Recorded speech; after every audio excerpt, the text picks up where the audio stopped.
On a day reserved for honoring the nation's veterans, demonstrators from the Occupy movement march on a tour of veterans' memorials. Michael Patterson, an Iraq War veteran, reflects on U.S. military policy and the state of U.S. veterans. Basically what's happening is you have 10 years of, you have a decade of war, and in the beginning a lot of people were trumped up with patriotism and all this like patriotic fervor, but then eventually, like, you go over there, you realize, like, you're not fighting terrorists, you're not fighting insurgents, you're fighting people. U.S.-led conflicts in Iraq, Afghanistan, and Pakistan have cost the U.S. taxpayer an estimated $3 trillion.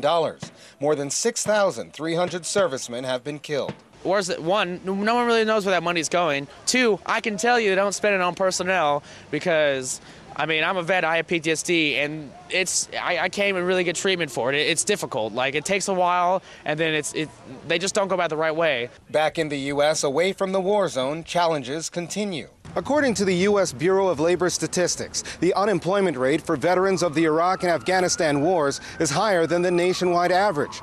Their unemployment rate is rated at about 12% versus 9% for the national average. But that only tells half the story. While the job market is slowly improving for most Americans, it's moving in the opposite direction for Persian Gulf War II vets. The youngest of veterans, aged 18 to 24, had a 30% jobless rate in October, way up from 18% a year before. I think that's the biggest challenge, particularly with, if you want to call it, trying to go from war skills back to everyday skills, and I think a lot of them do need some type of training or help.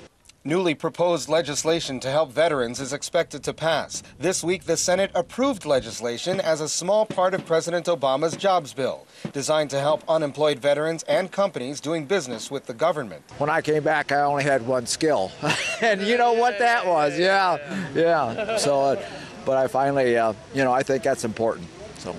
But the struggle for U.S. troops and veterans will continue even after the wars wind down. They face the battle of living in a country with a struggling economy, rising poverty, and limited options for veterans at home. Colin Campbell, Press TV, Washington.